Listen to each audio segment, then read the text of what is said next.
Freedom from religion. Freedom. Freedom from religion. Hi, I'm Kristina Daleiden, legal assistant here at the Freedom from Religion Foundation.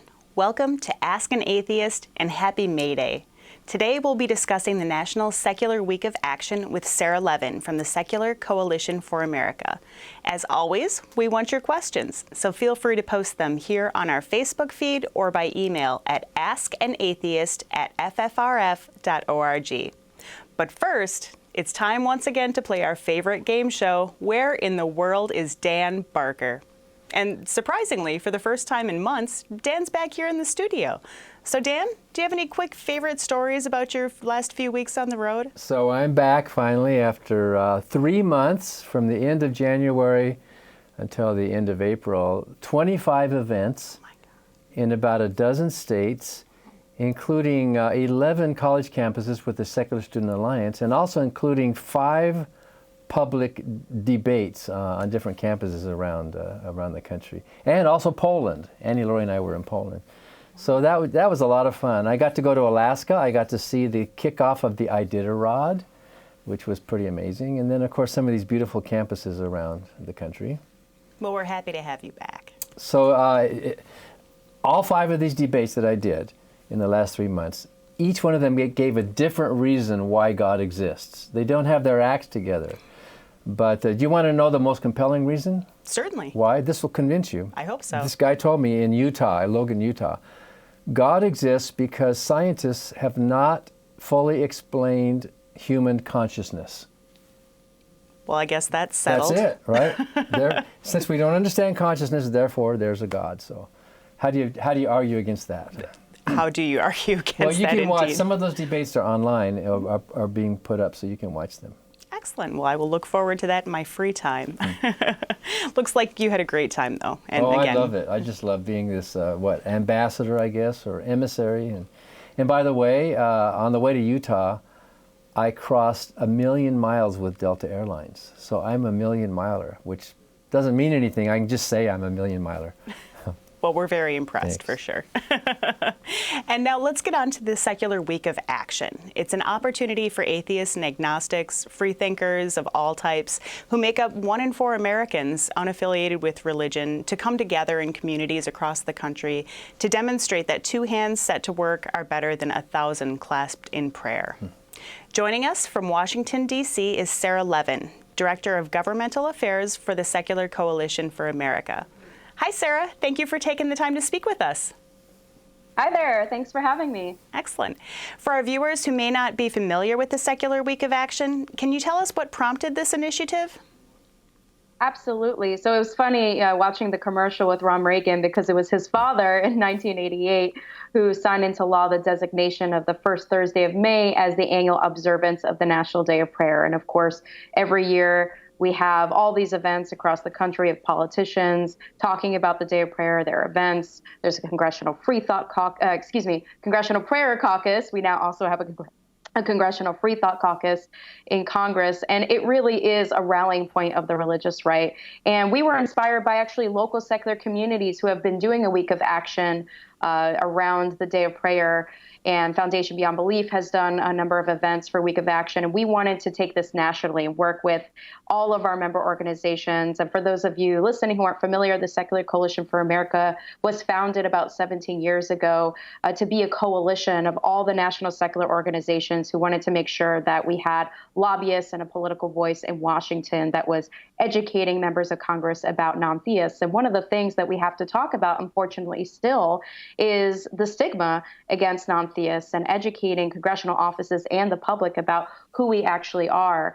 And, you know, the National Day of Prayer, it really, frankly, is empty moral signaling. It's showing, trying to show that somehow just by being a person of faith and praying in this public way that you're somehow more moral. And we know that that's not true. But rather than just try to counter that narrative of why it's so unconstitutional to have this National Day of Prayer as this endorsement of religion, we wanted to really nationalize this concept of having secular communities across the country from all of our member organizations participate in actual actions that would have an impact. And so the Secular Week of Action is taking place right now. It started April 26th, and it concludes tomorrow, which is the National Day of Prayer. And the reason we did this is we wanted to be able to say, tomorrow, look at all the things that local secular communities have accomplished, and contrast that with the empty moral signaling of the Day of Prayer. So you write about Ronald Reagan designating the first Thursday in May as the National Day of Prayer. The National Day of Prayer was actually established in the 1950s, and it was really because of Billy Graham and all of them. But Ronald Reagan was helping the religious right when he signed that law designating the first Thursday, because it floated.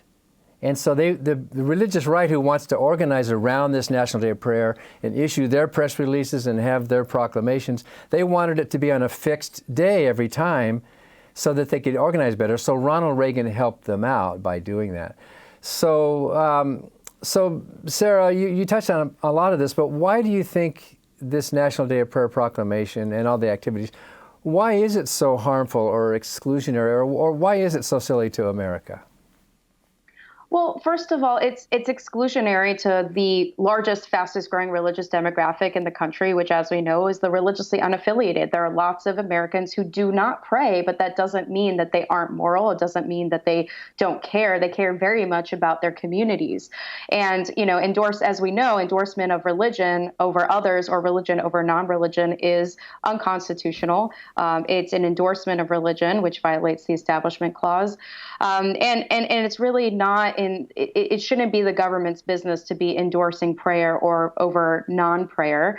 And so the best way we thought to counter the narrative is, like Kristina so eloquently said earlier, is to show that when we actually get our hands dirty and make an impact, that's much more meaningful in terms of what it means to be an American and participate in your local community than to have these events where you're focusing on, look at me, look at our community, we pray, as if that has anything to do with being an American. So, Sarah, you know that the Freedom from Religion Foundation, we sued over the National Day of Prayer, and we actually won in court. At the court level, we won. The judge gave a strong decision that it really is wrong. It really is un-American. But at the appeals court, that victory was overturned. The appeals court did not overturn our victory on the merits. It didn't say it was right or wrong to have a National Day of Prayer. They ignored our arguments. They basically kicked us out on standing, saying that we actually were not injured. We were not hurt. So what right do we have to challenge such a law? And basically, when they were asked, well, who would have standing to sue over this?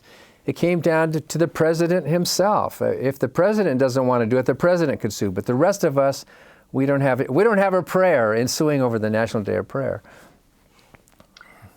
Yes, I think that's unfortunate. And I'm not a lawyer, so I'm not going to comment on the legal merits, although I think as a civilian that sounds pretty silly to me. I certainly feel like I have standing as a non-religious American, seeing our government endorse prayer as this way of signaling that you're somehow more American or more moral. It harms me, and I think it harms lots of people. Folks like me who work with volunteers across the country. The stories that we hear about, what people are facing when they are open about being non-theist, or what they're afraid of, losing their jobs, losing connections to their community, being at a convention and someone saying, oh, I love this bumper sticker, but I'm not going to put it on my car because then I'll be a target. Those are all coming, those actual violence and discrimination is coming from the idea that is reinforced by the Day of Prayer, that you are somehow better, somehow more American. Conflating faith and patriotism actually does do harm, because it reinforces the stereotypes about non-theists and leads to this other behavior. It justifies that behavior. And so I think it really does do harm. And I think what we have to do is change hearts and minds, is really challenge that stereotype by putting a face, putting a name, associating these actions that groups are doing, not just during the Secular Week of Action, but all year round, and showing that to the public so that we can hopefully change attitudes over time and maybe see different results in the court or in our legislatures. Well, and we want to start at the grassroots level. So how can people get involved with the Secular Week of Action? That's a great question. You can go to weekofaction.org. It is not too late to sign up.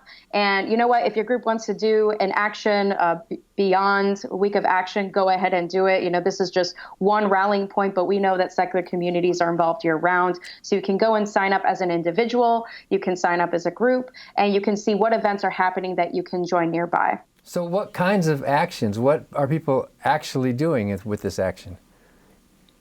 That's a great question. And I have to give a shout out to your local chapter in Sacramento. The FFRF chapter there donated $1,000 to the local LGBT center, which will support HIV testing and counseling, which is fantastic. There's a lot of cleanups, folks cleaning up their highways, cleaning up the local river. We've got folks who have been feeding the homeless. We've got folks who are doing educational and social events. So, for example, the St. Louis Ethical Society did a workshop where they taught people how to write letters to the editor so that they can engage as constituents. So it's really across the gamut. We're seeing charitable actions, social actions, and political action as well, with folks contacting their members of Congress and lawmakers.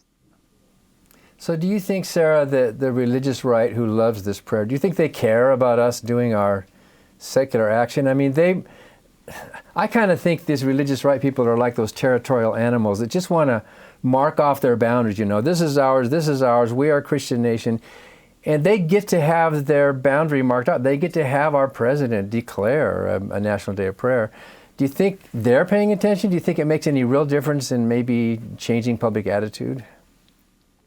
Well, I'm not really concerned about what the religious right thinks about what we're doing. I don't think, folks who are really that entrenched, I don't know how persuadable they are. I think it's more about changing the hearts and minds of Americans who don't belong to that base, who have never met or heard of an atheist before, might have some sort of conception. There's lots of people who are of faith or who are unaffiliated, actually, who haven't heard of the secular movement, who aren't involved with these local groups, that when they see these sorts of actions and hear about it, hopefully will think, that's really great that they did that. I even just recently, this is an anecdote, but I think represents kind of the step-by-step we have to take to change attitudes. I was talking to someone who was giving me a ride to the airport.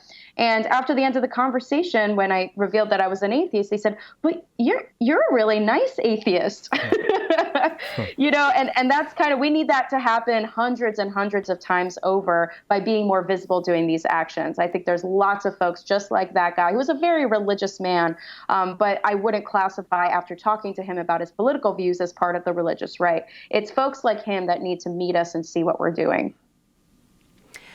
Well, so on the website for the Secular Week of Action, you really highlight 4 different areas that people can get involved. There's advocacy, there's service, there are social options, but I think, what we were just talking about in terms of persuading the religious right or people who may just have a bad taste in their mouth about atheists, one of the things that you're focused on is partnerships.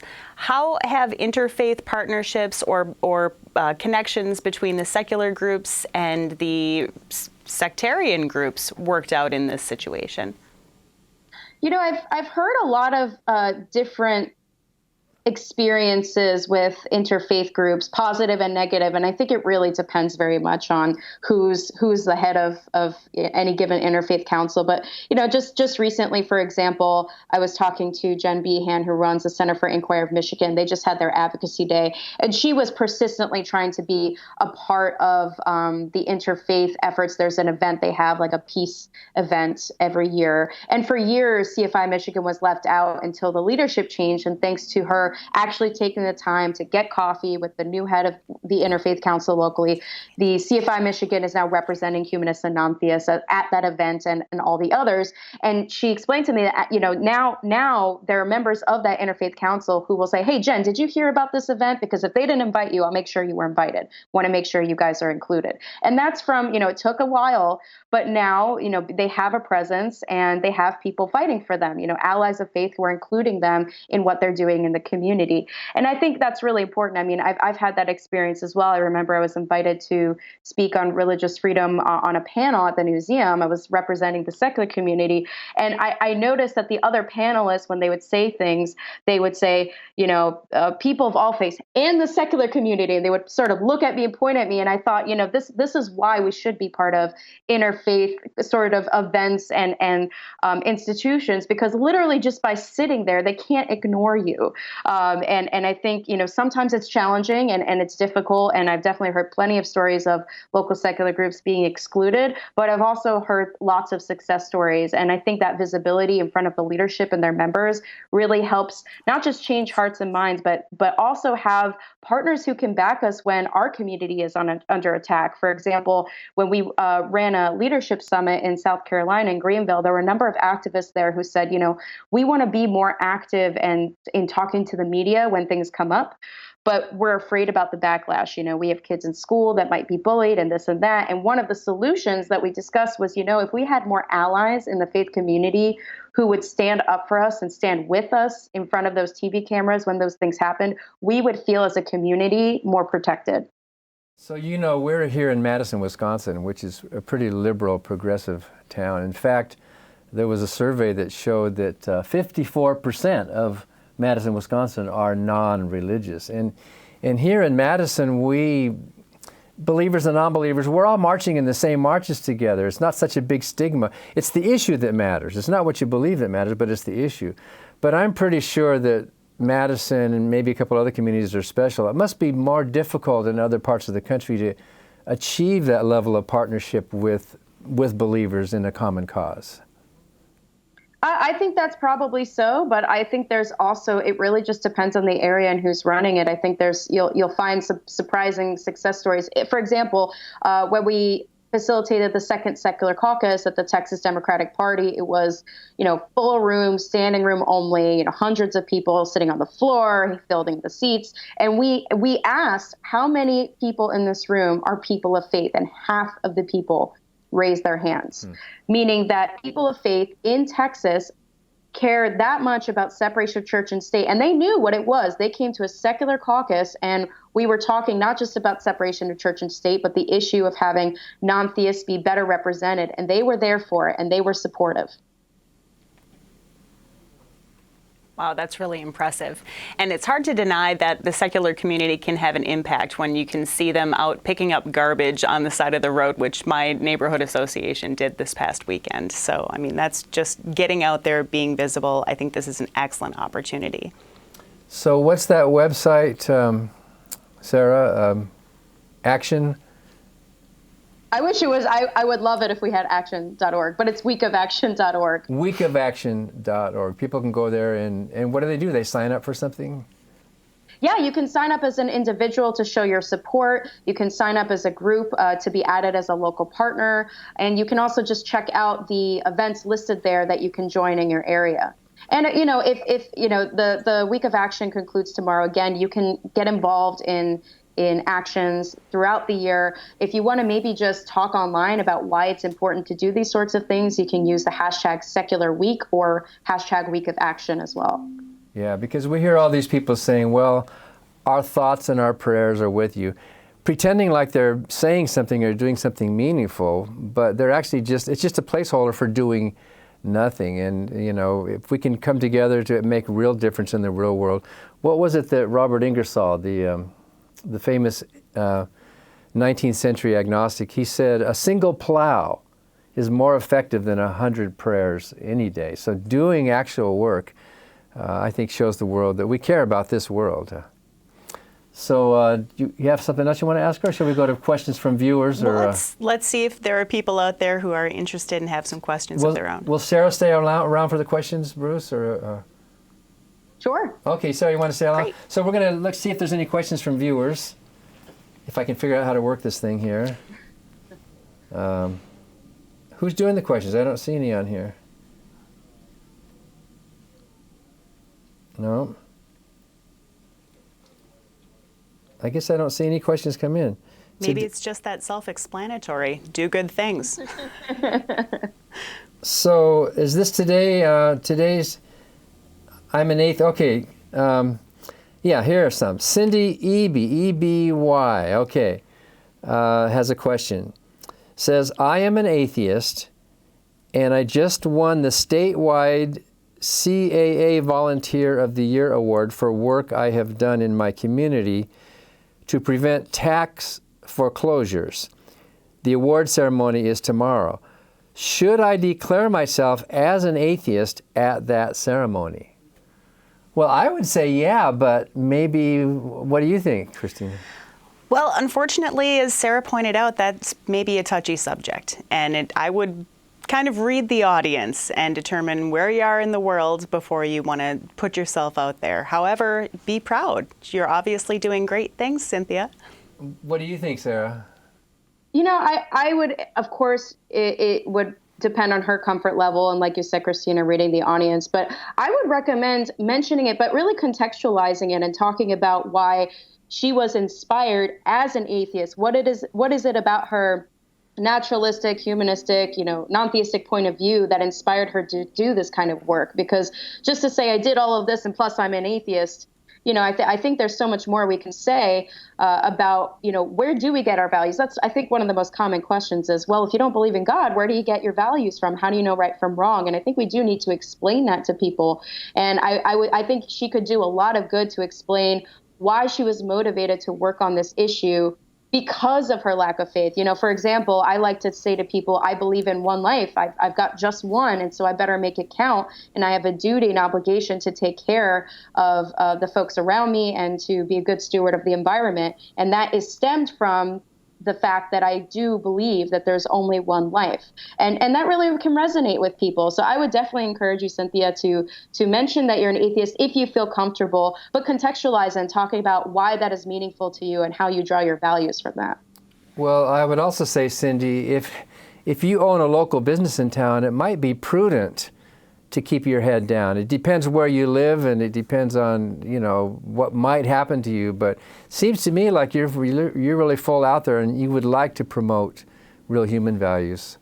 Another question, Dennis K. Ogilvy. Do I have to be a member of your groups to get involved? Sarah? No, absolutely not. And that's why we try to list the events going on. I think one of the great things about that is you might discover a group that you didn't know about or that you haven't been involved in. And of course, you can go ahead if you want to do an action, do a cleanup or something like that as an individual with a bunch of friends, go ahead and get involved with that as well. But of course, we want to strengthen our communities as well. So definitely check out the list of events and see if there are any groups in your area that you could join the effort and get involved. And there's nothing stopping you from becoming a member of our group as well. So It's a great way to meet people, that's for sure. There's two more questions. This is Libby Cairns, who's asking, isn't the National Day of Prayer unconstitutional? Well, we already talked about that. So far, the only legal decision that's come down on the merits have said, yes, it is unconstitutional. So, and we won that case, but we were booted out on standing, which means it may be unconstitutional, but we don't have the right to sue over that. So yes, it is unconstitutional. Our secular government should not be promoting religion. And I think, Sarah, you would agree with that.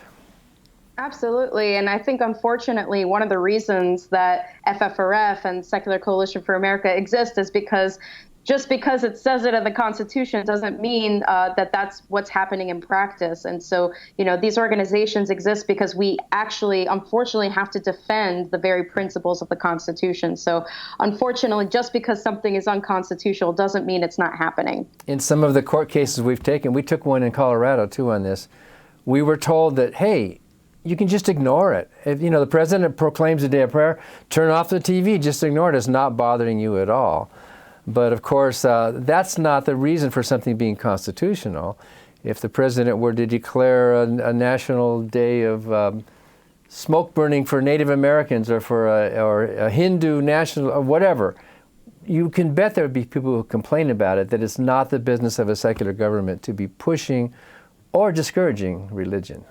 Well, and diverting our public tax money and resources to this action that, doesn't necessarily accomplish anything other than, as you said, just signaling that you are a godly person, which is supposed to be some sort of moral equation, but that's important. And giving these religious groups the prestige of being able to say they're up there with the government. We're just as equal. Kind of back before the times when we had state-church separation.